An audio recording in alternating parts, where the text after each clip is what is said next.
El aire gélido de Geilo, en la Noruega profunda, parecía solidificarse en los pulmones al descender del tren, un hálito acerado que anunciaba la inminencia de la noche polar y el peso insondable de la nieve acumulada. Mis pasos, amortiguados por el manto nibio que alfombraba la estación, me condujeron hacia la silueta imponente, casi espectral bajo la mortecina luz del crepúsculo, del Dr. Hoorn-Satey. Un edificio que exhalaba la pátina del tiempo, una elegancia vetusta que, sin embargo, no lograba disimular por completo un subtexto de melancolía, una suerte de herida invisible supurando bajo el lujo aparente. Mi destino, solicitado con una mezcla de temeridad académica y secreta avidez por lo macabro, era la habitación 320. Una nomenclatura anodina, casi burocrática, que resonaba en los corredores de la leyenda local con los ecos fúnebres de una tragedia acontecida en 1926. Una historia susurrada sobre una joven desposada y un lazo corredizo en la soledad del desván. Mi nombre, Lázaro Altolaguirre, catedrático emérito de Historia de las Mentalidades y Folclore Europeo, podría sugerir una predisposición a la credulidad, nada más lejos de la verdad. Me definía un escepticismo profesional que pugnaba, he de admitirlo, con una morbosa curiosidad por las arquitecturas psicológicas del miedo colectivo, por esos relatos que se adhieren a ciertos lugares como la hiedra a los muros centenarios. El Dr. Hoorn-Satey, con su fama de epicentro paranormal, constituía un espécimen fascinante para mi estudio. La habitación 320, epicentro de la Conseja, era el laboratorio perfecto. Al franquear su umbral, tras un solícito botones que parecía rehuir mi mirada, me recibió una estancia amplia, decorada con un busto exquisito pero anticuado, muebles de maderas nobles, tapices opulentos y una ventana que enmarcaba un paisaje de blancura inmaculada y sobrecogedora. No obstante, una corriente helada, ajena a cualquier lógica térmica en aquel ambiente caldeado, pareció acariciar mi nuca, un preludio sutil a la disonancia que pronto impregnaría mis sentidos. La primera noche transcurrió bajo el signo de la vigilia autoimpuesta. Armado con mi cuaderno de notas y una petaca de aquavit para mitigar el frío o quizá la aprensión, me dispuse a catalogar cualquier anomalía.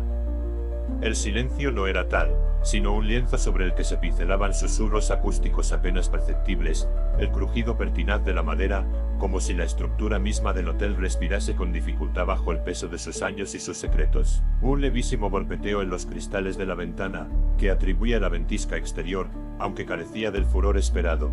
Y lo más inquietante, una intermitente sensación de descenso térmico localizado, un hálito invernal que no guardaba relación con la calefacción central y que parecía serpentear por la habitación con una voluntad errática y propia.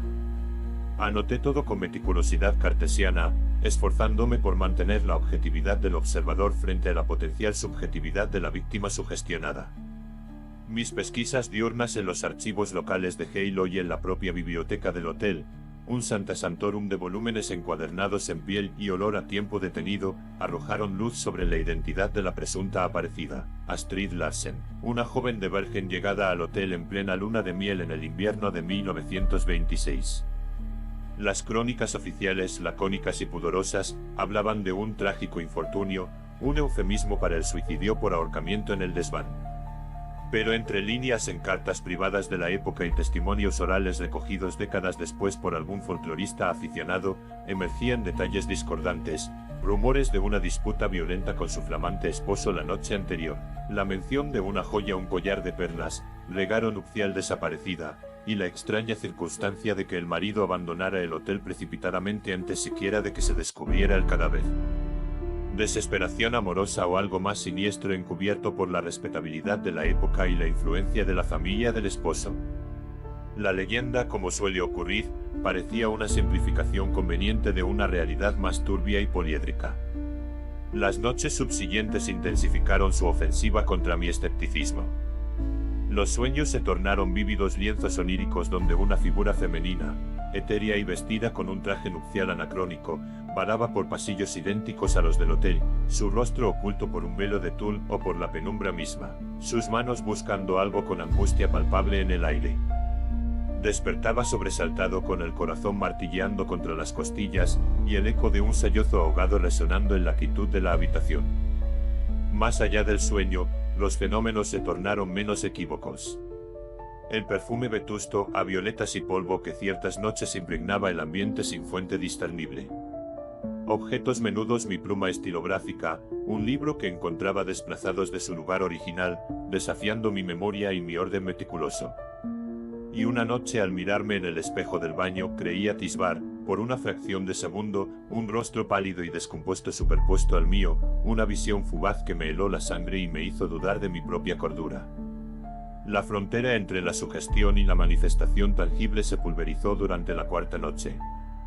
Mientras leía absorto en un tratado sobre licantropía en la Escandinavia medieval, un frío glacial se apoderó de la habitación con una celeridad inusitada. La temperatura descendió tan bruscamente que mi aliento se condensó en vaho. Las luces parpadearon con violencia y luego se extinguieron, sumiéndome en una oscuridad casi absoluta, rota únicamente por el pálido resplandor de la nieve tras la ventana. Y entonces lo oí. Un lamento inequívoco desgarrador que no provenía del exterior ni de las habitaciones contiguas, sino del interior mismo del cuarto, muy cerca. Era el llanto de una mujer sumida en la más profunda de las desesperaciones, un sonido que erizaba el vello y parecía arañar las paredes del alma.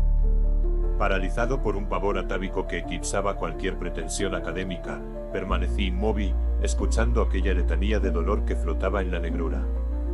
Una atracción malsana, una pulsión que trascendía la curiosidad científica para adentrarse en los abismos de lo prohibido, me impelía hacia el origen de la tragedia, el desván.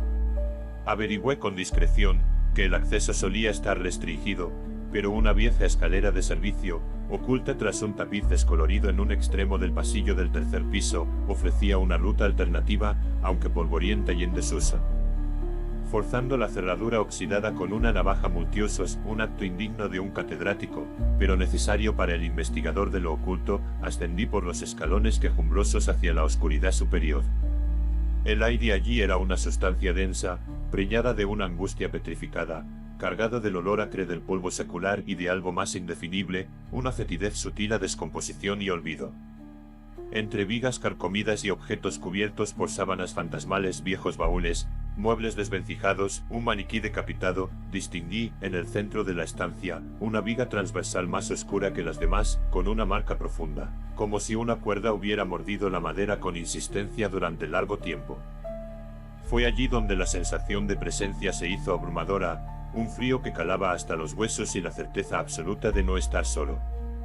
Sentí una mirada invisible sobre mi nuca, un odio helado y una tristeza insondable emanando de las sombras. Regresé a la habitación 320 sintiéndome profanador y a la vez extrañamente conectado con el núcleo del misterio. Aquella noche la habitación desató su esencia. No hubo sutilezas. El lamento regresó, pero esta vez acompañado por una manifestación visual. En el rincón más oscuro, donde la luz de la luna no llegaba, una forma comenzó a condensarse, un contorno vagamente humano que parecía tejido con la propia oscuridad y jirones de niebla. No tenía rostro definido, pero la postura era la de una sumisión absoluta, la cabeza ladeada de forma antinatural, como si el cuello estuviera roto. Un frío pavoroso me atenazó, pero fue la oleada de emociones que me invadió lo que casi me quiebra. Una desesperación tan vasta como el paisaje nevado exterior, una sensación de traición infinita, y una ira gélida y concentrada. No era ya un eco sino la presencia corpórea de la desesperación de Astrid Larsen, reviviendo eternamente su último instante o quizá, buscando algo, justicia, su collar perdido, paz, que le fue arrebatado junto con la vida.